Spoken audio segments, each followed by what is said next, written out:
we're always going to face challenges, right? The things are always going to be hard in whatever journey we're taking. I think that's part of this journey called life thing, right? So finding ways and what works for you to be resilient, to kind of work through and come out the other side of that and understand that there is another side.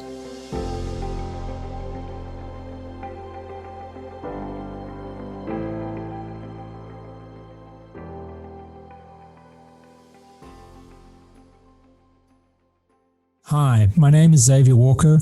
I'm president of the Kiwi Leadership Network USA. We're a non-profit which helps New Zealanders succeed in the United States, and we're now doing our first podcast, so welcome to our podcast. We have our first guest today, which is Skye Duncan. She's the director of the Global Designing Cities Initiative of the National Association of City Transport Officials, otherwise known as NACTO. So Skye has this remarkable journey. You'll hear on this podcast from her journey from Dunedin, New Zealand, after being born in Papua New Guinea, going to Victoria and studying architecture, and then taking a Fulbright scholarship where she went and studied at Columbia University in New York City, working with some of the greatest minds from around the world. She then went from there and worked under Mayor Bloomberg, who was mayor of the city, and a really progressive time where we redesigned the whole city of New York and what it meant to be a healthy space in terms of making the city more accessible for pedestrians and people instead of cars. From that, she really went international and has been working all around the world. So we're going to hear the insights from this. We're obviously 1 year out of this whole COVID pandemic, which we're going through. So we also hear her journey navigating that, having to come home and working remotely with an international team while still based in New York. I really enjoyed this podcast. I hope you will enjoy it too. Let me know what you think. Drop me a line at xavier@kiwileaders.org. My email will be in the show notes. Let us know what you think. Who should we have on next? So click that subscribe button in the corner and follow us on social media. Can't wait to you to listen to our next interview. This is Skye Duncan. Thank you. So welcome to the first of the Kiwi Leaders podcasts. I'm delighted to be here with our guest, Skye Duncan. Welcome, Skye. How are you doing? Thanks, Xavier. Really well, thanks. Lovely to be here and really fun to be doing this with you today. Great. So just tell us, what exactly you've been doing, with this crazy year with COVID, and how are you doing at the moment? I'm doing well, thanks, Dave. I mean, my goodness, what an unfathomable and completely unprecedented year I think we've had. I'm actually back in New Zealand at the moment on the homeland. I left New York at a pretty rapid, about 24 to 36 hours notice, where I thought I was coming for 3 weeks, and I thought maybe at a total maximum it would be 6 weeks, and next month it'll be a year. So, while I feel wonderfully, as I said, fortunate to be here in New Zealand where things are pretty good right now in the big scheme of things, it's still a little bit it's a bit confusing, right? I'm not totally sure where I'm actually living. My apartment's over there, my job's over there. So that's a little bit confusing. But I have to say, I'm definitely enjoying my first longer Kiwi summer for the first time in over 15 years, living on the other side of the planet. So yeah, feeling very lucky right now. That's right. So it seems like this new abnormal is our new normal. So just take it back. Can you give us a little background? So how long were you in America? And then tell us a little bit of background about your growing up and how you decided about America. Yeah, sure. Well, the very quick growing up part started off in Papua New Guinea, born there till age 8, and then came to Dunedin in New Zealand through high school, and then went to Victoria to do my architecture degree after a year at Canterbury, trying to figure out, do I do engineering like my big brother, or do I go down the architecture route? And so in my last year of architecture school, I had popped over to done one of those, I forget what it's called now, actually, the exchange where a lot of Kiwis go over for 3 months, and worked in San Francisco. It was right after 9/11. So there weren't a ton of jobs, but I worked at the Baby Gap, the central one in San Francisco, and then came back and finished my degree and felt like, cool, I'd kind of seen some of the US in the Bush era. I wasn't hugely excited actually about the idea of spending a ton of time in the States, and have really had my heart set on kind of heading to Europe, heading to Spain, like many other Kiwis, London area. So I kind of started thinking about that, but I graduated here and started private practice. So I was incredibly fortunate to get a job in landscape architecture, actually, with the late Megan Raitt at Raitt and Associates in Wellington, working on amazing projects like Waitangi Park and, very closely on a lot of kind of waterfront urban areas in Wellington and throughout the country. And then shifted to Ian Athfield at Athfield Architects. And that, I think, was, this really phenomenal opportunity to work very closely with Ath, also another late past mentor in the last few years. Very sad, but he's left a really strong legacy. And it was there that, working with him and the team, that my kind of shift from architecture or the individual scale of the individual building to kind of cities, I think really started to flourish. Ath did a lot of urban work. I was able to kind of join him as a junior member on some of the kind of advisory groups that were working on Aotea Square up in Auckland back in the, early 2000s or mid 2000s. And then I think the project that really kind of cemented it was, I had asked Ath one day, I said, it was the centennial of the New Zealand State House, actually. And so there was a competition to redesign that. And I said to Ath, hey, look, I'm really keen to do this. Do you think we could do it in work, or shall I do it in my own time? And he said, cool, yeah, get a team together and at the office and go do it.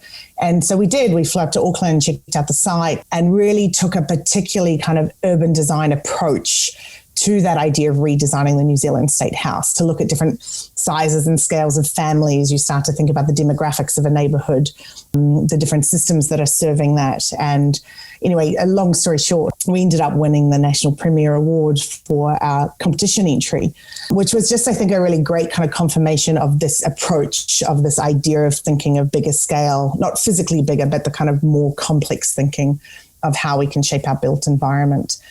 And so then I was, really had a wonderful opportunity to come up to head over to the States to do my master's, and built off a lot of that urban design thinking. And so that was part of my decision to head to Columbia University. And I found myself on the Upper West Side of New York doing my Master of Science in Architecture and Urban Design.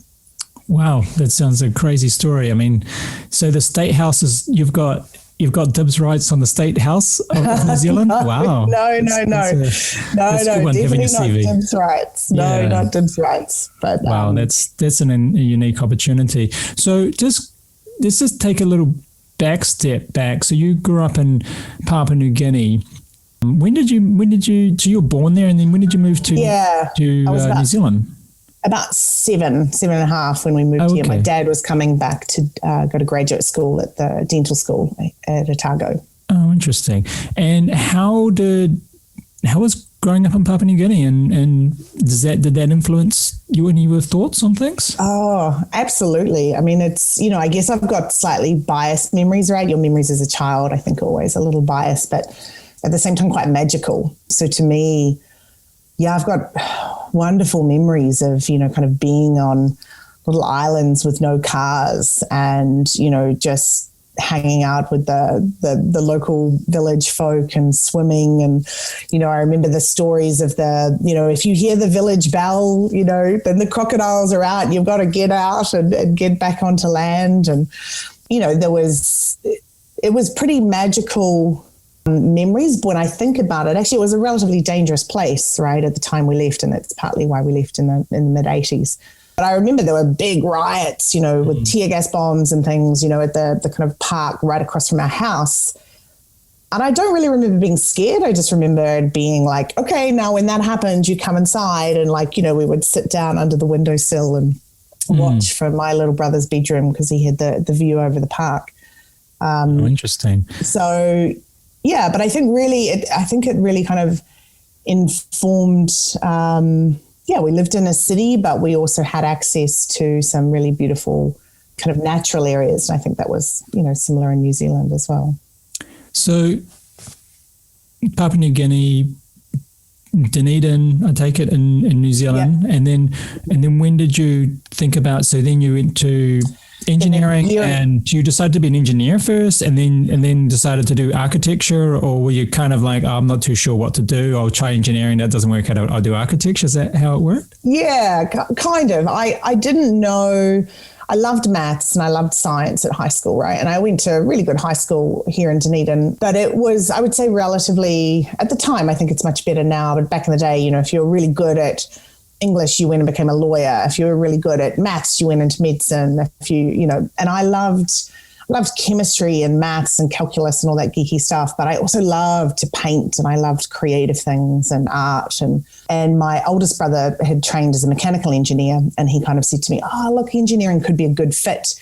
And I started thinking about it, and then also thought about architecture and chatting to mum, who ended up becoming a careers advisor. So she was a really great help as well. And so I basically took the intermediate year, both engineering and architecture. You have to do an intermediate year where you cover all these papers. And I was able to kind of cross over the majority of that and complete both intermediate years, which essentially gave me another year. You know, who knows what they want to do at age 17, you know? Yeah. So it gave me one more year to kind of trial out these different approaches or future careers, essentially, and then make a decision at, you know, 18 versus 17 kind of thing. But, so engineering, architecture, and then you had this mentor, and then planted the seed of urban design, and then America. So imagine that engineering actually probably came a bit of use because there's a lot of engineering and urban planning. Am I correct? Or yeah, absolutely. And I think, you know, problem solving in engineering, like that's essentially what a lot of it is, right? And I feel like in working at city scale or building scale or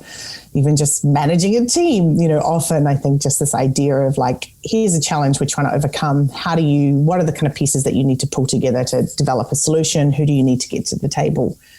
Yeah, so I think there's a lot of that kind of foundational stuff ends up carrying through. Yeah. And so what years are we talking about when you're thinking about going to States? So we've got, you know, you've got engineering, and then you're going to go to Vic. How long's the architecture course in Vic? And then when were you starting to think about the Fulbright? So architecture degree was intermediate +4, so 5-year bachelor's degree. It's different now, I think, if you do 5 years. I think maybe now it's a master's degree. We kind of ended up following the system of the States a bit more. Yeah, so I guess I finished up around 2002-ish, I think was when I graduated, and then had about 3 years working in Wellington. And it was middle of 2006 when I ended up heading over to the US to start my master's. So I guess it was late 2005 or something that I did the application process. And that job, was that in Auckland when you were working with this person? No, in Wellington. In Wellington, but he had jobs everywhere. This is why you did Aotearoa Schools in Auckland, right? To clarify. Yeah, so Ian Athfield's one of kind of New Zealand's most prominent architects, really quite extraordinary man and person and obviously professional as well. He's got that, it's almost like looks like a Greek village, like little white pods that spill down the hill in Kandala. You kind of see it when you're on the motorway there, heading in or out of Wellington. And it was his home, and other people lived there. So it was both his home and the office. And you were kind of in little pods that you would, you know, climb up. I think it was like 300, 500 stairs every morning. And then the printer was in another pod and the tea room was in another pod. It was like just a phenomenal place. Oh, wow. That sounds fantastic to work there. I mean, so did he give you the idea of America, or how did that idea come about? Yeah, no, that's interesting actually. And you're bringing back all these memories. I had this is the whole point of the podcast. One of my teachers at Vic was American, actually. He taught this amazing class called Narrative Design. And it was, you know, looking at human senses and how do we kind of tap into that and use storytelling and design and architecture and spaces. And anyway, I loved his class. He was a really great teacher. And he had done a Fulbright program. And he had said to me when I was graduating, he said, look, I think you should consider applying to this Fulbright program. I'd actually never heard of it. You never heard of Fulbright? No careers advisor told you your school? Okay, all right. Well, no, not at, Interesting. No, I hadn't. So this guy, he said, and at that point, you know, it had been architecture such an intense, I mean, you know, you'd know from medicine, probably nothing on medicine, but it's a pretty intense program. Oh, absolutely. And, you know, you're not sleeping for nights on end. And It's an really intensive 5 years. And I was like, listen, like, that sounds awesome. But right now I'm like, I just want to like sleep, get a job, have an income and kind of hang out and become an adult, And so I kind of forgot about it actually for a while. And then I met a friend of a friend out one night, and I was sitting next to him and he asked, what do you do? Blah, blah, blah. And he worked for Fulbright.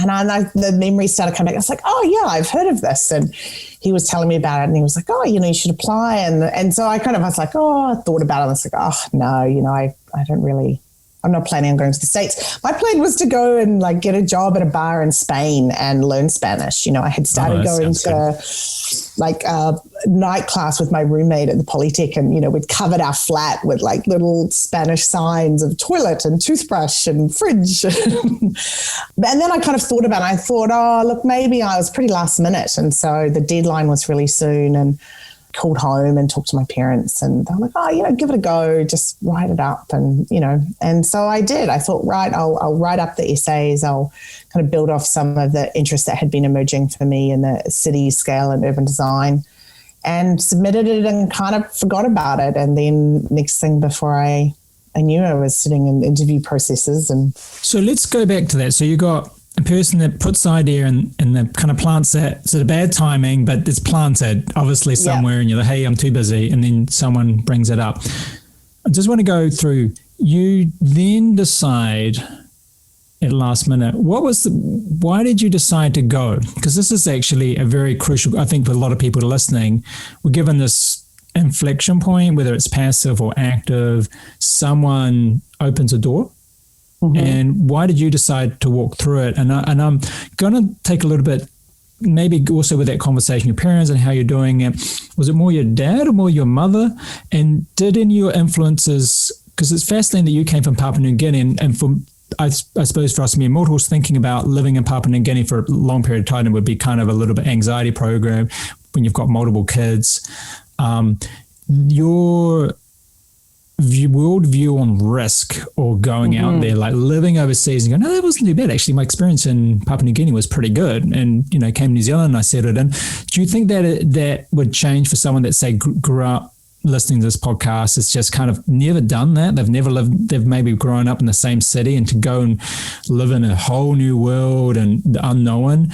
Do you think you kind of thought about it differently? And also because your parents probably experience of their worldview and the way that they interpret risk or adventure was a little different. Do you think, looking back on that, there was any influence in that? Or do you think I'm kind of making this? No, I think it's a really great point, Zave. I think, I feel insanely fortunate that, growing up not only in Papua New Guinea, but my parents they're not materialistic in any way, but they've always, like when we grew up, they always said to us, listen, we value education and we value experience. So if you're going to go complain why we don't have this or why you don't have that, here are the things we care about and think are important in life. And so they had, kind of lived by those truths, I think, and they, had supported really great education for us, but they had also given us these experiences. I think, they did it twice, actually. I've got 2 older brothers and a younger brother, and they had taken 4 kids to live in England for a year. And of course, it was pretty hard, right, to leave your friends and go start, like I did my first year of high school in like Ely Community High, right? I went from a class of 16 kids to a school of 1,000, co-ed versus, all girls. And so it was this pretty wild experience. But I think through that, and we were really lucky to kind of camp around Europe for a while in the camping grounds and see different countries and cultures. And I clearly remember actually a couple of months ago, jumping forward, not a couple of months ago, I guess it's just over a year ago now, I was in Venice in Italy, just after a work trip. And, I hadn't been there since I was 12. And I was remembering like the power of seeing that place, of seeing that city that it had on me in my passion for cities, my interest for different cultures, and my interest for kind of density and energy and vibrancy from the built environment and people. And so I think that idea of being exposed to cities of different places, of different cultures, of people from different places became something that I don't want to say it was normal, but it was And it's not that it wasn't scary, right? Moving to the other side of the world on your own. But I think the tolerance for risk, or the idea of saying yes to things and giving things a go, and that, like, you know, it's not the end of the world if something doesn't work out. And I think I still to this day feel incredibly lucky, because I think having a really strong foundation and family and kind of base to come back to is, you know, like, not everybody has that. And I feel very privileged for that, because I think that allows me and has allowed me to take risks in my life and to try new things, because, you know, worst case scenario, you can come crawling back to, you know, back to home or back to. Yeah, that's great. Yeah. I mean, I think that's really insightful, the way you view that. I think that's really insightful to people. So we're on the plane. Where do you end up? So you just tell us the process. Some people may not know what the Fulbright is. Can you just explain what the Fulbright is, and then where you ended up, and your first glimpses of America when you moved over there? Yeah, sure. So the Fulbright's it's a scholarship, or a series of scholarships, that originally set up in the 40s by Senator William Fulbright. And his idea was, so it was right after the war, right? And he wanted to kind of promote goodwill in different fields, focusing on kind of education and culture and science. And the idea is that in the US, it's kind of the joint scholarships between local governments and Fulbright. And so the idea is they send folks from the US all around the world, and then they invite folks from all around the world to come to the US. And it's this idea of kind of tapping into emerging leaders, potentially kind of future leaders in their home countries, because there's this, like, you got to come home and give back aspect to it. And I think the idea is that if people are studying together and get to know each other and understand their cultures and maybe meet their families, that in the future, when they go back and are maybe running their countries or running city agencies, they're less likely to go to war with another country, right? When you went to school from someone from that place and you've met their auntie and uncle and sister and brother, and, you know, this idea of kind of bringing the world a little bit closer through empathy, through understanding of difference, of diversity, and therefore kind of working towards a more kind of peaceful planet, right? So that's kind of the basis of it. So you put an application together and you write some essays, submit a whole bunch of things. I can't remember the details of it, and then go through a series of interviews. Mine was a bit more complicated than normal, because the program I wanted to go to started in the summer versus September. Anyway, we managed to work through that. And then it's a little bit different per country, but then you kind of go and you're part of this, like, amazing little group of people that, you know, you're not only then meeting people through the program that you're studying or what you're doing, but you've got this community. And so you'd go to monthly or weekly Fulbright events, and there's, you know, you're sitting next to someone from Egypt, and then someone from Guatemala, and then someone from Greece. And, you know, you just get this access to these incredibly fascinating people studying everything from, you know, flies to medical, you know, specialties to design to, you know, anything under the sun. So yeah, really kind of huge eye opener to what's out there and what people are doing, and such a privilege to get to spend time with such extraordinary people. Well, that just sounds incredible. So very, you know, just I suppose the vision of setting up a scholarship like that's been running for, I don't know, decades, well, right? 1940s, yeah. So kind of over 80 years now. So that's, yeah, it's incredible. So you end up in New York. Had you been to New York before, or was this one of the first times you've been there? Yeah, I had actually.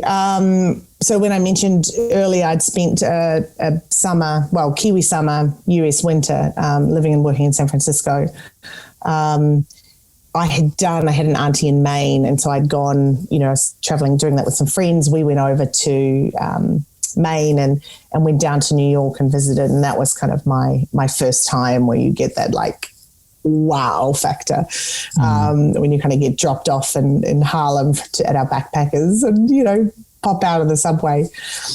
So I had been to New York before, and I had, when I was kind of picking universities and programs that I wanted to do, the fact that the Columbia course was in New York was a pretty big factor of the idea of going back and living there for short term. So tell us about, so this is 2006. So you just said June 2006. So summer 2006. Exactly. Okay. So, and tell us about Columbia. So that's in upper Manhattan, Upper West Side. Upper West Side. So just for people may not be familiar, tell us why Columbia, and just tell us about the campus and about your studies here at Columbia. Yeah. Well, one of the big draw cards for the course at Columbia, so I was at the Graduate School of Architecture, Planning and Preservation, or called GSAP for short. So it's a big old historic building. It's got the oldest architecture library in the world, actually, was in, the basement of the building we went to every day. It had this master's program, was a professional master's program that was 3 semesters, but it was crammed into 1 year, 1 annual year. So it was, you normally get a summer break if you're a university student. So it went summer, and then your 2 regular semesters back to back. So to me, that was very appealing because as someone who had started working professionally, the idea of taking more than a year out of kind of the work environment after I'd only been working about 3 years at that stage felt like a really big chunk of time. So I was like, cool, if I can do this master's degree in 12 months, like that's pretty great. Also, plus remember, I was thinking I was heading off to Spain. So I thought, cool, I'll do this for a year and then I'll head over. That's right. You've done the language courses, right? Yeah. My Spanish was and still is pretty rudimentary. But so that was a big draw card for me. The fact it was in New York was a big draw card. And then the fact that it was very international. And so, you're on this kind of huge campus on Upper West Side. You go to your building, you're next to the journalist school and the business school. So you get this chance to kind of interact with other folks from different disciplines, of course. And, I ended up with an apartment just a couple of blocks south. So you're a 5-minute walk from campus, next to the Steinfeld restaurant, actually, which was amazing. So we had the studio. As I said, architecture is a pretty intense program, and this was no different. I rocked on up. So no sleep again. This is kind of a theme. Yeah, no sleep again. And I didn't make it particularly easy on myself because the first, I actually flew to New York for about 4 days to get my housing sorted and set up a bank account and all the stuff, which turned out to be a bit of a disaster. And then one of my best friends had asked me to be the only bridesmaid at her wedding like a year in advance, right? And I'd already committed to this. So then I flew back to New Zealand for 3 nights for the pre-wedding night, the wedding night, and then left to go back to the States and went straight. I actually missed the first day of my course. So I had to get special permission to do this. Then got into my class, and then we had 39 of us from every corner of the world studying together. And it was quite intimidating. Here were people who had been in professional practice for 10 years. That was from Greece, from Spain, from India, from Korea, from Japan, from like every corner. And so you were just kind of thrown into this world where you just had this kind of instant international family, right? Because everyone was in the same boat. No one was from New York. A handful of people were from the States, but not many. So we were all in a foreign environment, which, really kind of pulls you together, right? And we were having this very similar experience. And I remember, standing one night, we took a break for dinner before we went back, worked till 3 a.m, going to get dinner, standing with my friend Frankie from Hong Kong and Irene from Ireland, and we're laughing and chatting and away like we'd known each other forever. And then we kind of looked at each other and someone said, "Oh my God, do you know, like 2 weeks ago we had never even met?" And in this crazy short period of time, you had just then kind of made this instant family, and that kind of grew throughout the year. So you were learning not only, of course, from the professors there, but from your classmates, from your colleagues who were really quite esteemed from around the globe. And it was this incredible lesson that, we all, we looked different, we spoke different languages, had crazy different accents, definitely had some challenges understanding each other. And a lot of the work in this master's is group work, right? As an urban designer, when you're working to shape cities, unless you're Le Corbusier and in the modernist era, you're not designing a city on your own, right? You're doing it with other people. So this idea of collaboration and working together was at the core of this master's program. And, I remember as I got put in a group with this amazing guy, Ichiro from Japan, and he was an extraordinary designer, but his English really wasn't very strong. And I was starting to freak out. I was like, high pressure. I'm like, how are we going to do this? Like, how are we going to get this assignment done? Like, this is pretty hard.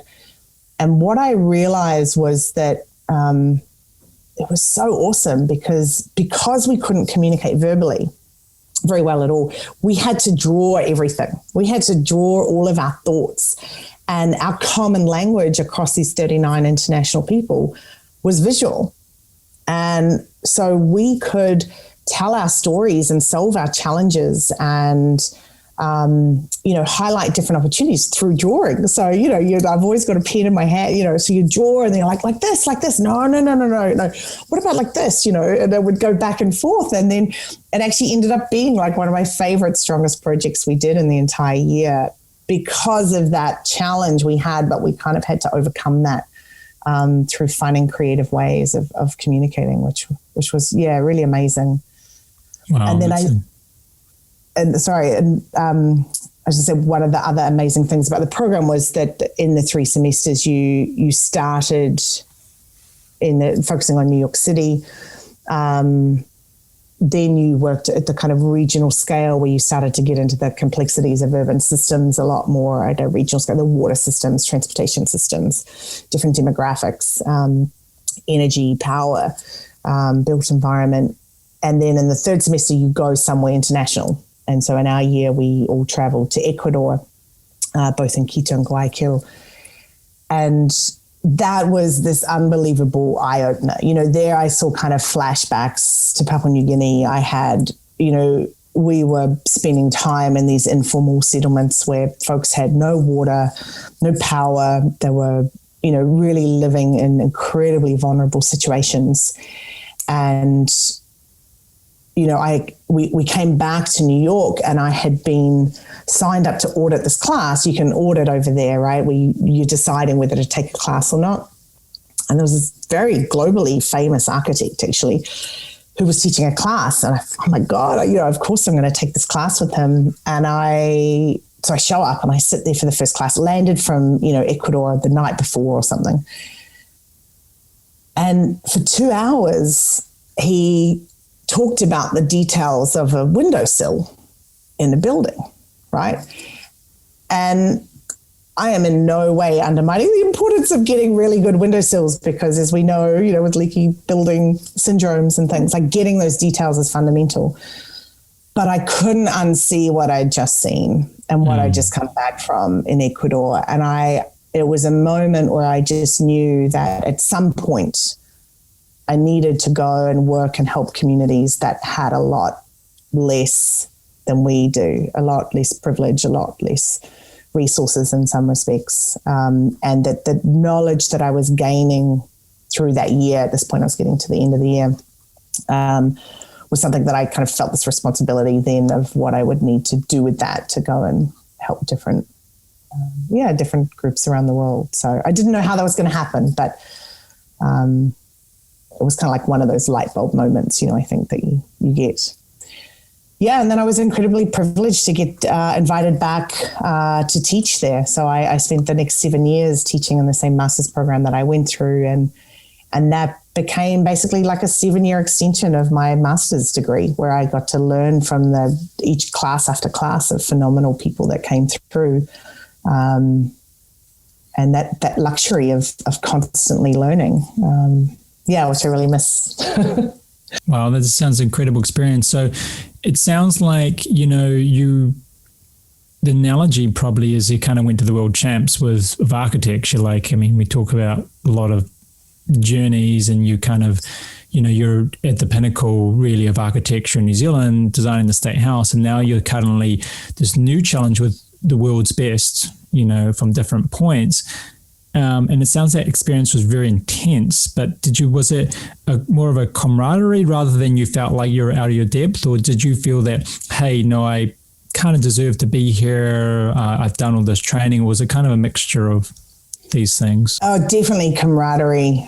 Okay. I didn't feel like I deserved to be there. I was completely intimidated. The first classes you go into and you're just like petrified, right? Like you're like some little kid from some small city in New Zealand here at this university, and like here are all these other people. And, it was insanely intimidating. But I think what was amazing was you start to get to know your classmates, and you start to get to know your professors, and you realize everybody's actually human, right? Everybody's in the same boat, but just maybe admitting it. Yeah, exactly. And that, as people would ask questions, and I was like, oh yeah, I had that question too, oh, that's interesting. So next time it's like, yeah, cool, I'm going to ask this. And so you kind of, I think, build confidence and build comfort with not knowing. And I think that's something that got amplified when I found myself teaching, because again, I felt like, I'd done a bit of teaching, or we call it in New Zealand, tutoring, right, at the architecture school at Vic when I was at Aths and at Megan's. But over there, everything's, you're an assistant professor or an associate professor, adjunct professor, blah, blah, right? So it's just the name in itself is completely, you feel completely fraudulent, as you're coming in as one of the adjunct assistant professors. And I was completely petrified and realized very, very quickly, how little I knew. And I think that became, that idea of being okay with that and realizing you're never going to know everything. It's literally impossible. So it's ridiculous to try and pretend that you do. And so, becoming very comfortable saying, oh, I don't know the answer to that. That's a really great thing to think about, but being very open to listening and learning constantly. And, I felt like often teaching there was a lot about kind of crafting relevant questions and points of view to talk to the students about, and helping them find where their passion lied or their real interest lied to strengthen the projects that they were working on. Wow, that's a unique experience. So the course is a year, and then you finished it. And how did you find a job? So how did that all happen? Yeah. What were you doing? My visa was about to run out. The head of the program had offered me a job to kind of help admin, as a short-term visa to buy me some time.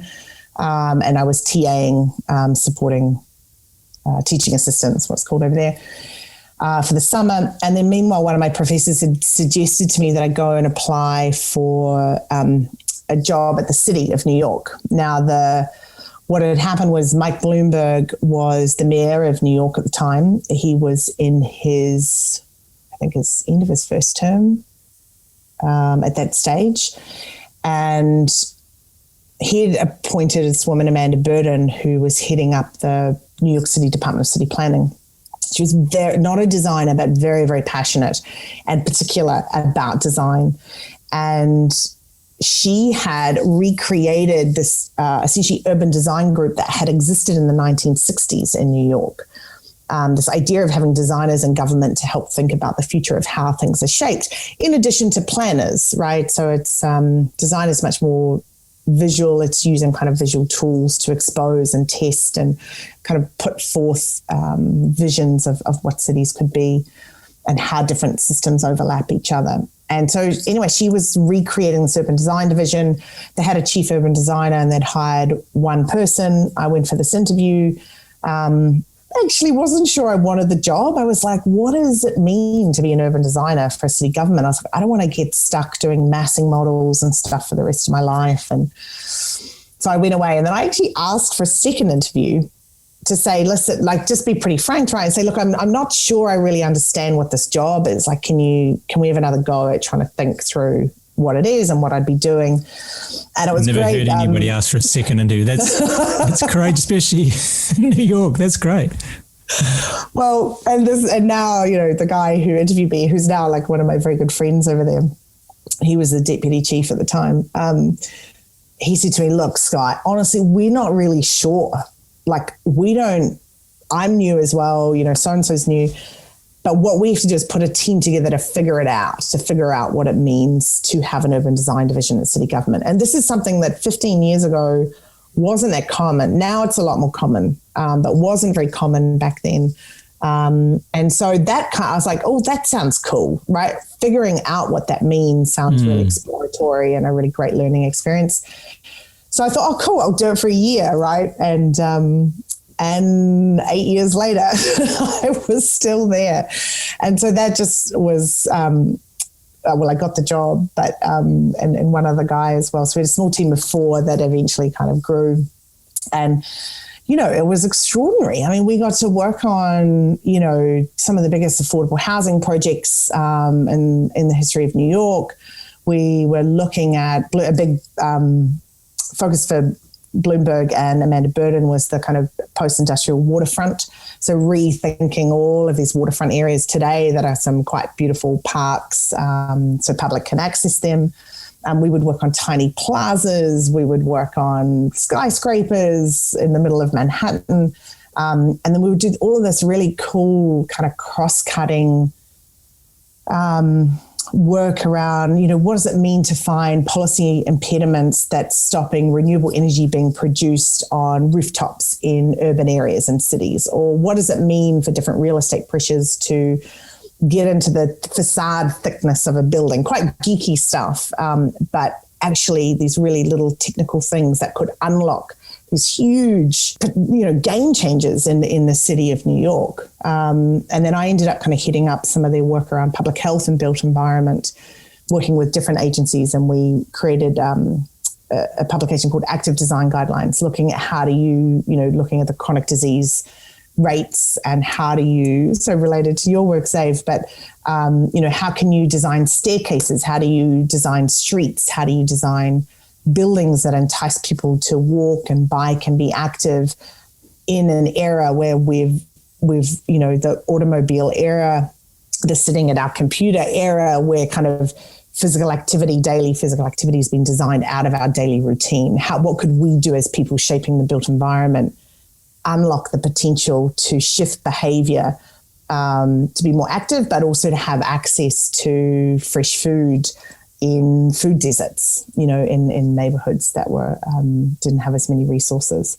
So yeah, fascinating work. I just never got bored of that. Oh yeah. So, I mean, I remember New York just kind of transforming. You'd be like there and it was very car centric, but suddenly there were bike lanes everywhere and less parking, which obviously never heard the end of that, but there was just it seemed more green spaces, or maybe they were more accessible and opening up, especially down that lower waterfront. So I remember the dramatic change. So it was pretty cool to be a part of that. And you were involved in Staten Island, I remember, with some of the redesign with Staten Island.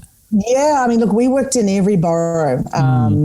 Staten Island, we did a lot of kind of vision plans, helping with the North Shore and the West Shore, setting up, part of our role, I guess it's probably not necessarily that clear to people, but as cities develop in the private property, right, as developers get it and they want to build stuff, part of our role was to create the regulations and policies that allowed the best, that prohibited the worst, and really looked at different levers, different incentives for going above and beyond.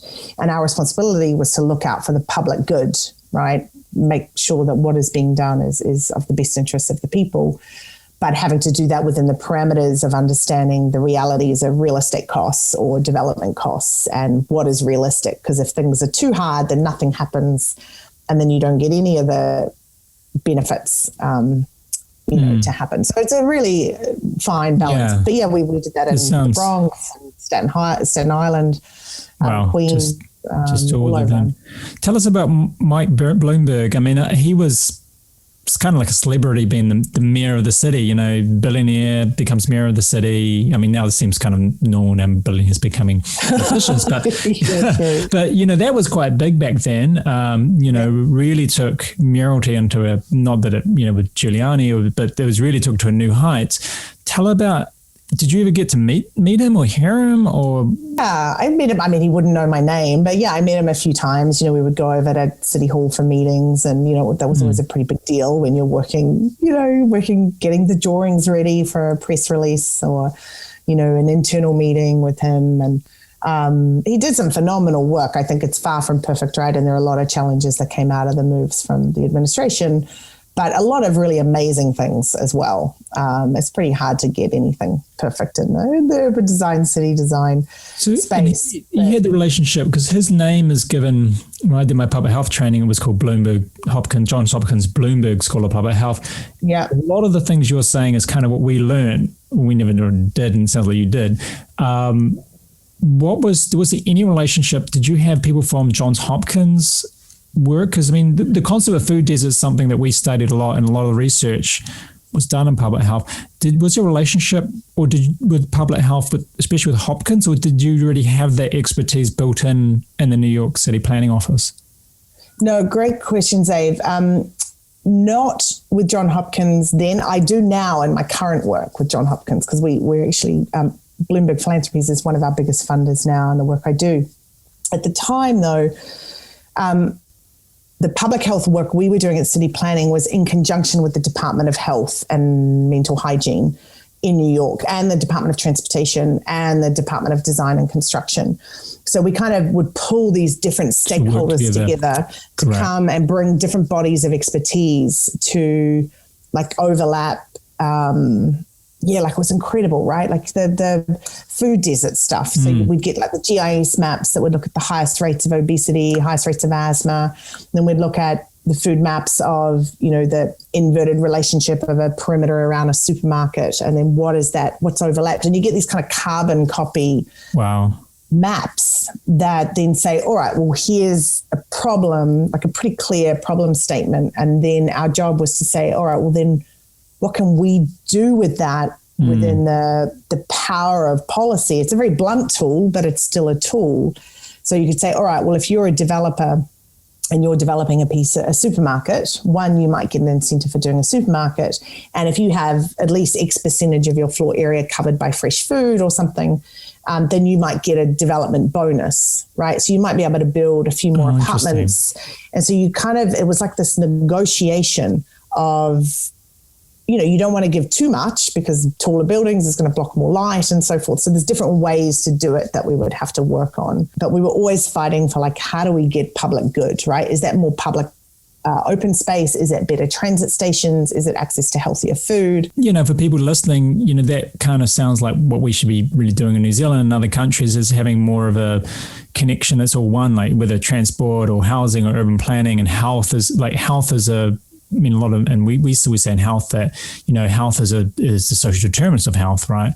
Yep. But the health minister probably doesn't talk to the housing minister, but it doesn't talk to the transport minister. So having all those people and, you know, getting those stakeholders there, I think it just must have been such a progressive experience and really uplifting.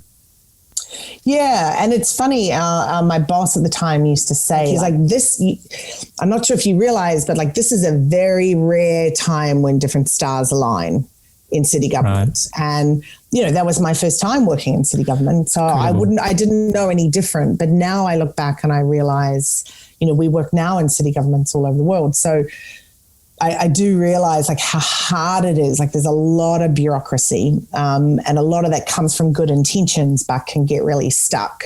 That means we're not able to change how we do things. And, you know, our world is changing and therefore we need to change how we do things.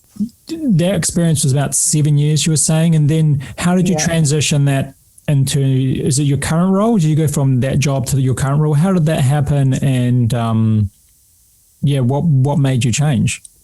Yeah. So in New York, the mayoral administration limit was 2 terms, and Mike Bloomberg had actually changed that and said that someone could run for a 3rd term, and then he got elected for a third term. Oh, that's pretty controversial, right? But yeah, so he didn't say like, I will be mayor for a third time, but he said, I'll change the rules so that someone can run for a third term.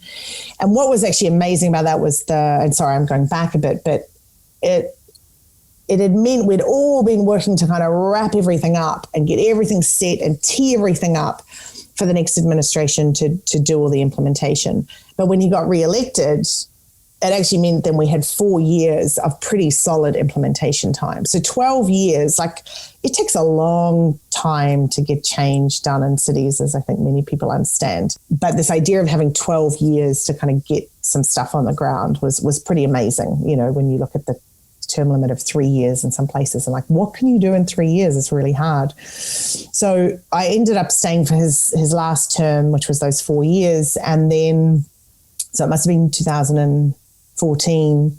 And I had been teaching as well the whole time I was at city government, 1 semester or 2 semesters a year. And then I was starting, the new mayor came in, de Blasio, the current mayor, and a lot of people left city government. A lot of people were kind of looking at what to do. And I had started chatting to a few people, not really sure.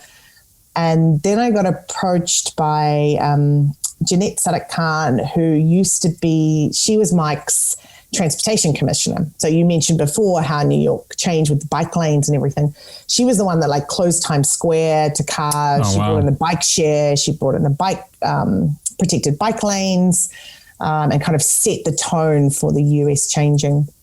And she asked me if I would come and set up a global arm of this nonprofit that she was chairing called NACTO. Basically, all the members of the big US agencies, right? San Fran, DC. I mean, I think we've got about 81 members of transit and city transportation agencies are members of that. They do a lot of peer-to-peer mentoring. And one of the things they're really famous for is producing design guidance. Because what's happened is we've got to this point where in cities, in urban environments, we have national highway-like design codes shaping environments in our cities, right? So a highway is designed for lots of cars to go really fast and nothing else to interrupt that.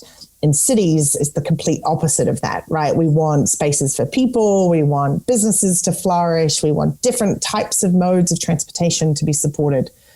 And so there's this huge mismatch. And so Jeanette's team, through NACTO and all the US cities, had created a new urban street design guide and then had that endorsed by cities and then a lot of states and then eventually the US level as kind of a new blueprint of how to design urban streets in North American context. And so she had asked me to come on to essentially take that model to a global scale, to an international scale. And so our first task, we had funding through Bloomberg Philanthropies, and we were asked to produce a global street design guide, which is insane when I think about it, but we did. It was just me, and then I built a small team, and we produced this guide through working with experts all over the world from 70 cities, 40 countries, released this, and then we've since had that endorsed by over 100. We kind of followed the model in North America, so we've had that endorsed by over 100 cities and organizations and regions around the world, including a few in New Zealand. So I think Dunedin, Wellington and Auckland, which is really awesome. We then couple that with grant funding where we go and shift from paper to practice to help cities put that on the ground, right? And, when we were chatting before around what the planning department, what we were doing in private property, what's super fascinating with streets is, this is a space that we all touch every day. And this is one of the biggest assets a city has because it's its largest continuous network of public space.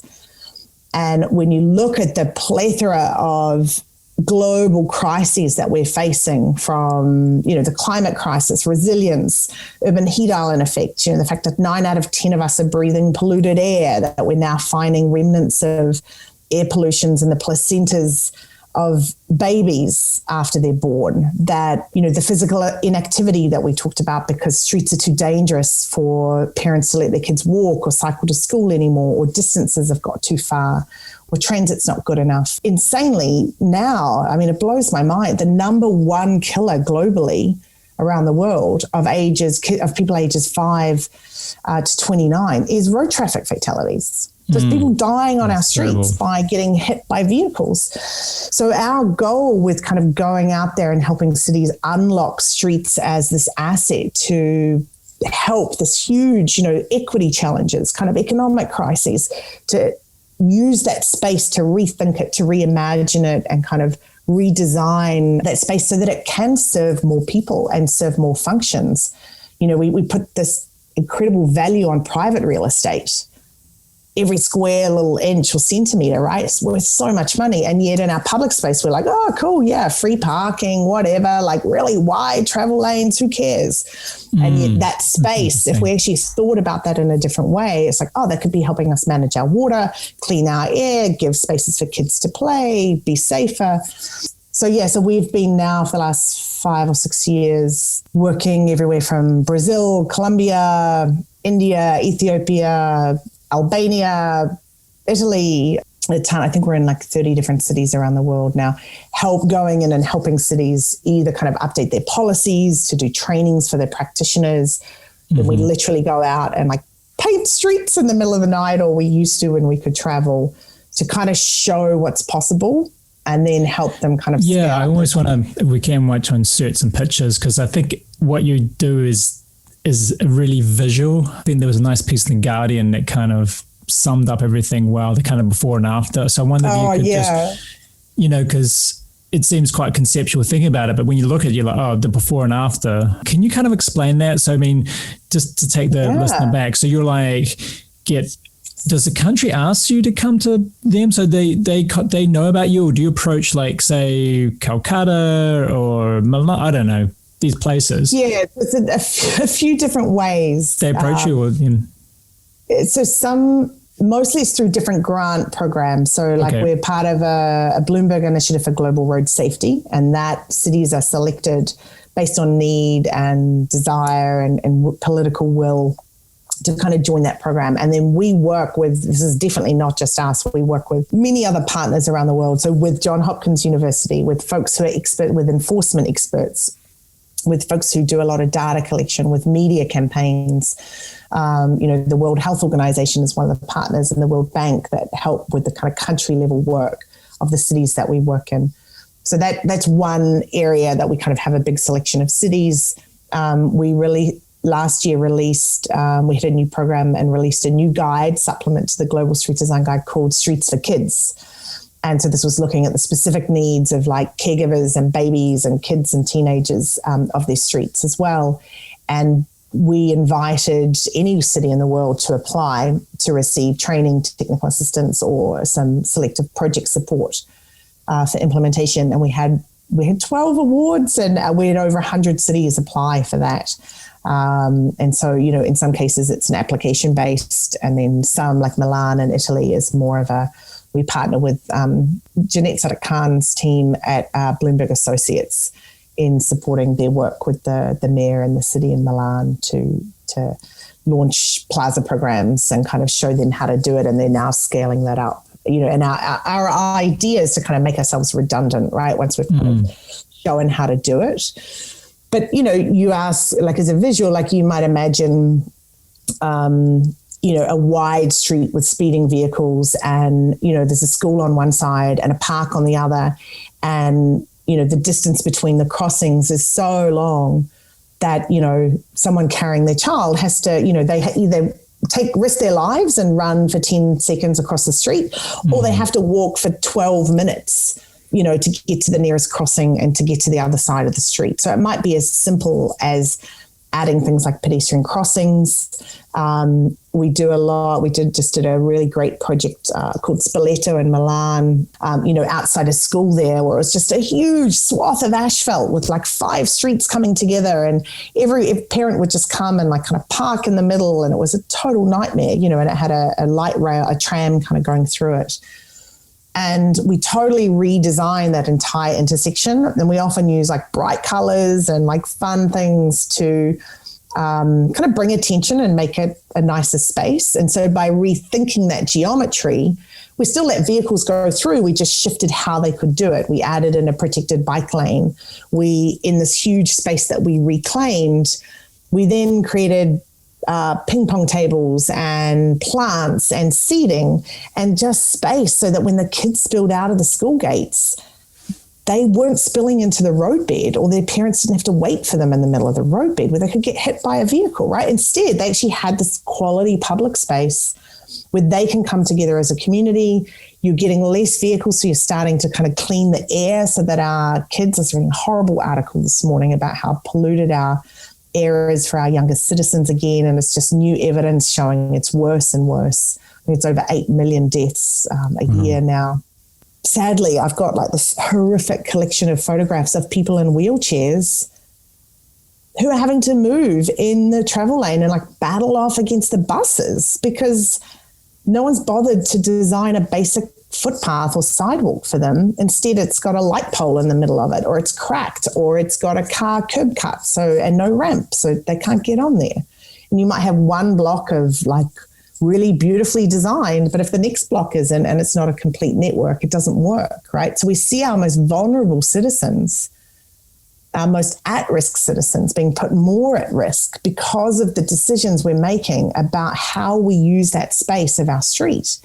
And it's public space, right? And that should be serving our most vulnerable communities. And instead, we think that we should all have the right to drive everywhere and park everywhere, and it should be free. Right. That's right. It's crazy. Like, I think we're going to look back on this and think, what were we doing? Thinking? Like, this is our grandkids will be. So you were at New York City planning. Someone decided to set up a global arm of kind of, let's just take on the whole, we've done New York, let's do the whole world. Let's do a city planning for the kids. You're kind of working with governments. You've got this guide. You're kind of redesigning these very dangerous areas for kids, for vulnerable populations, for general people. Mm-hmm. How long have you been doing that for? How long has this process been, like, from the first project to now? I took the job at the end of 2014, so we're just over 6 years at the moment. So have you been back to any of those places? Like, do they still, like, you talk about, I mean, say Milan was the first project or whatever your first project. Have you been back to them and seen what happened?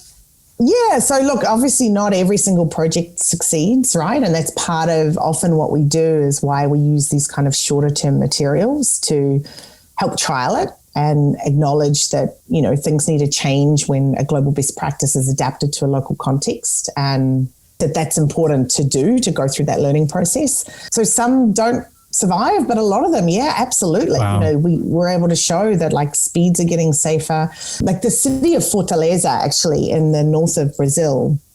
So Milan, actually, in Italy, has taken some, and they're now scaling up citywide, all of these plazas. Like they're on fire. It's like we're struggling now to keep up with them. But like the city of Fortaleza, again, not just us working in infrastructure and street design and mobility, but, all the different aspects of thinking about road safety and sustainable cities. They were able to halve their fatality rates from road traffic fatality. They're one of the only cities in the world that met the Sustainable Development Goal of halving fatalities by the year 2020. It was actually a mistaken goal. It was meant to be 2030. But anyway, they couldn't change it. It was a hilarious story. So it was 2020. They met that goal. And they've just had they actually had a public health mayor. He had a PhD in public health. He was a doctor. And he had a phenomenal team with them, and they just had this incredible political will. And they've been putting in, like, in a matter of 5 years, they've got really comprehensive bike share systems. They've got protected bike networks that have grown, 5 or 6 times since they started. They've got this whole, after we did 1 or 2 of these projects with them, they've created a whole kind of Cities for People program. And they do these kind of transformations around the city, often in kind of vulnerable communities that don't have access to public space, because part of rethinking that space is giving that to the public.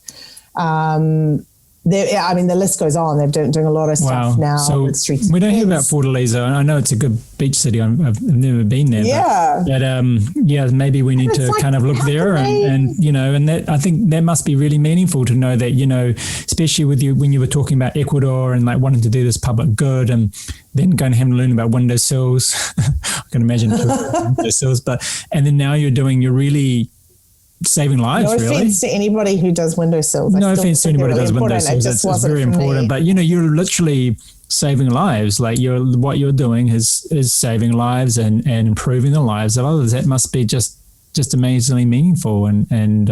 Yeah. Yeah, no, look, I feel so lucky to get to work in a job that I'm genuinely passionate about it, and it's very easy to be passionate about these topics and this work. And you kind of have to be, because it's not easy, right? Mm-hmm. It's really hard stuff. I mean, you'll be out there with communities screaming in your face, or a lot of what we say, Mr. and Mrs. No's, right? Like, no, sorry, we don't do that here. That's not the way it's done. And it's like, yeah, but the world has changed, and there didn't used to be these same issues, and now there are, and we need to respond to them. Of course, we can't say it like that. So huge, it requires a cultural change, right? And this idea of kind of challenging the status quo, right? Of unlocking a new potential.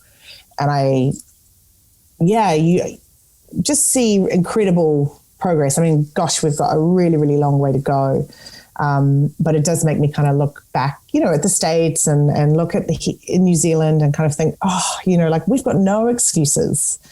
If these are other places that have so many more struggles in many regards, are able to kind of start shifting, then, Yeah, that's a great need thought. To stand up and lead. So, so you're New. So my understanding, you were based in New York, and you kind of had this crazy life flying in and out, doing these projects. Then COVID hit, and then with everything going on, you had to base yourself back in Dunedin. Is that correct? And so, how are you working? I mean, I suppose this is just not an uncommon story. I mean, we've obviously talked to a lot of common American friends and colleagues, and that a lot of people are coming back. Actually, not just America, the whole global New Zealand expat community is coming back, or having to work online. Like my friends that are in the States, or your colleagues are having to kind of more work from home, more of a digital world. Can you tell me or tell us the audience about just kind of working remotely? And I think it's us. You always have a very optimistic way of looking at things. I mean, cultural change is just one of the hardest things to do or change. Is there like silver linings out of COVID that, hey, maybe we can do these things in a different way in terms of things you've learned from working remotely, and also maybe for a lot of people listening that, a lot of us are in two worlds. Like, we love the States, we work there, but we have family in New Zealand or vice versa. And we have kind of pulls from both in. And in essence, we would love to live kind of half in each, but that's kind of almost impossible. So what have you learned through this period of kind of, I suppose, the COVID, I don't know what they've going to come a word, maybe zoomed out or we're remote access, but how in terms of you work with a global team, you're still kind of based in the States, you're based in New Zealand. Can you have any thoughts on your experience for last year?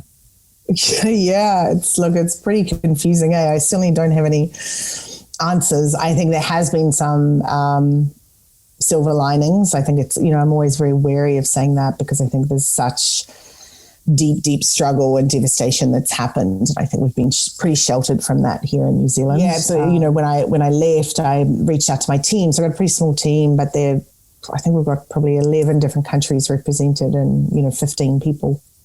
And I said, look, I'm thinking about heading home just to be closer to family at a time like this with so many unknowns. I want everyone else to feel comfortable doing the same. Do what you need to do. We'll figure things out afterwards. We're still figuring them out, but, pretty quickly. So we ended up with, someone went to Mexico, someone's in Russia, someone's in the UK, someone's in Brazil, someone's in India. I'm here. We've still got Seattle, New York.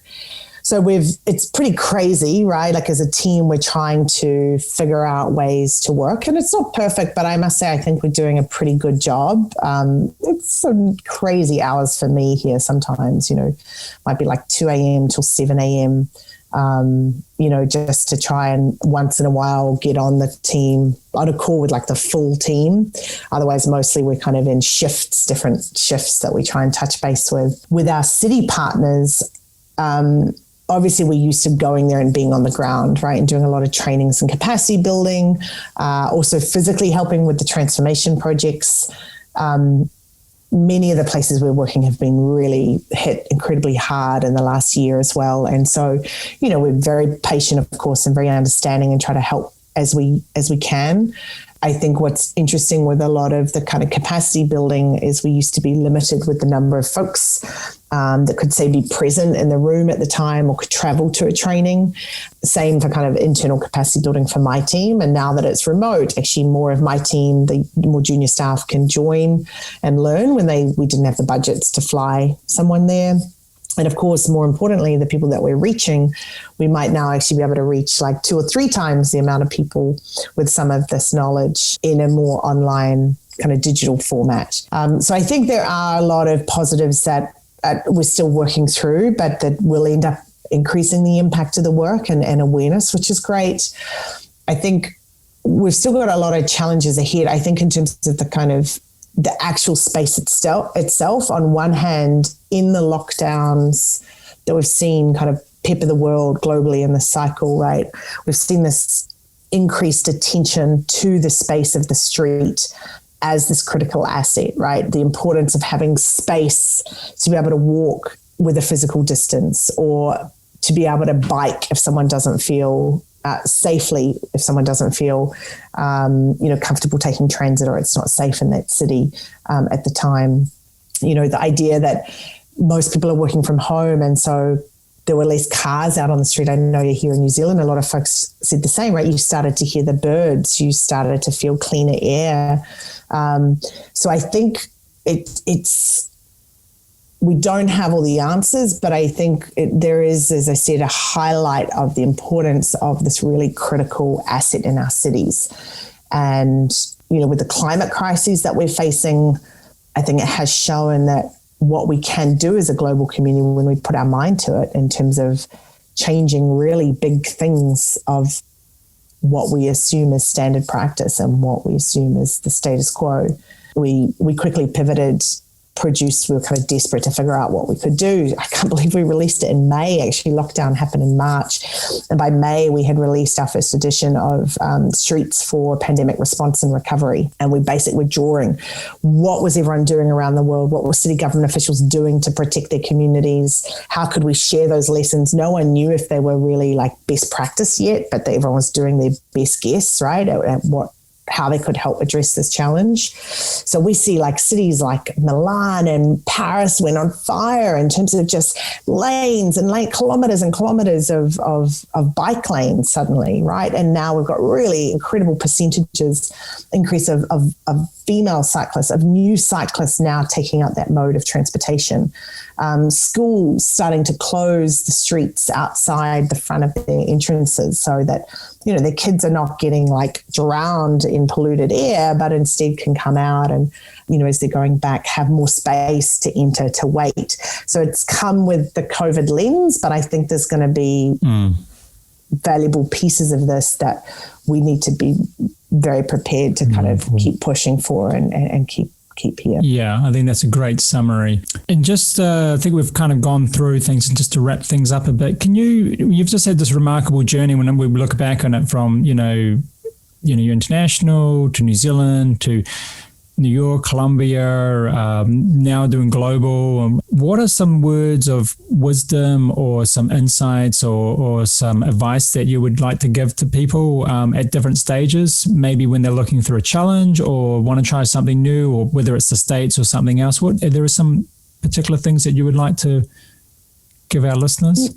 Yeah, look, I think we're we're always going to face challenges, right? The things are always going to be hard in whatever journey we're taking. I think that's part of this journey called life thing, right? So finding ways and what works for you to be resilient, to kind of work through and come out the other side of that and understand that there is another side. I think staying curious and kind of keep a yearning for learning, being inquisitive and asking questions of the people around you and of what they're doing, and kind of being open to saying yes to things, to giving things a go, to being comfortable being uncomfortable, right? I think the more,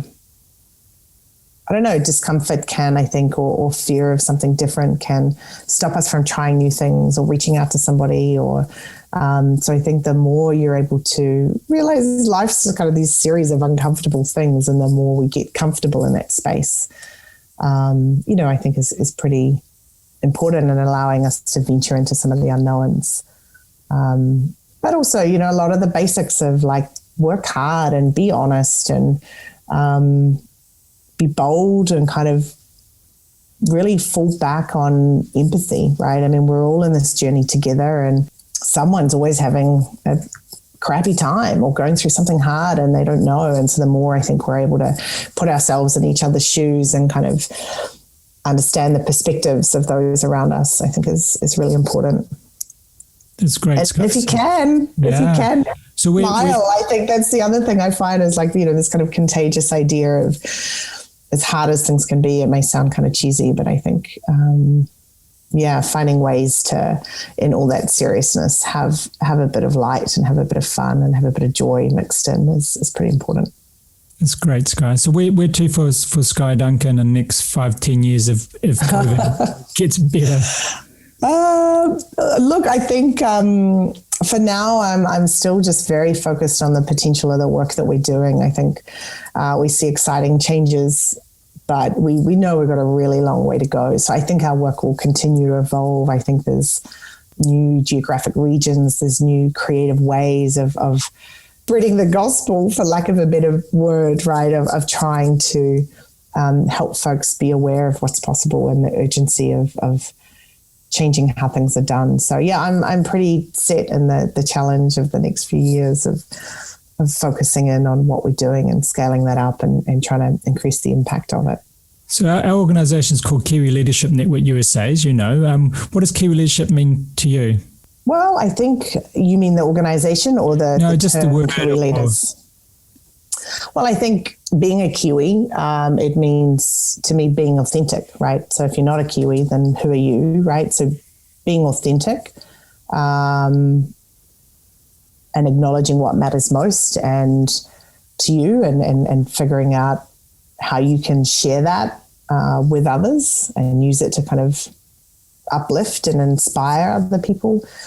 And I think leadership, that's an ongoing journey of still figuring out what that means, right? I think, no one teaches you about leadership in architecture school. And it seems to be one of these things you kind of learn on the journey of life. So I think, leaders hopefully are able to inspire others and are able to harness the best of others and uplift them and help them reach their potential. And I think, to me, that's something really exciting about the Kiwi Leadership Network, is that idea of helping folks help others.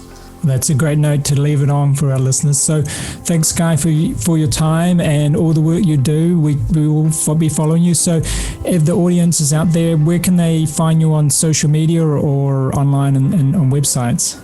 Yeah, sure. At Global Streets is our work, or you can check out globaldesigningscities.org. We'll have those and the links below and our notes, and click subscribe. We'll try to get our podcast out to you frequently. We'll always have interesting guests with some relationship with New Zealand and the States, and also really in terms of Skye's things, following your potential and looking at your journey. So thanks for joining us. Appreciate your time, Skye, and we wish you all the very best. Awesome. Thanks so much, Xavier. Thanks for having me. It's been really fun.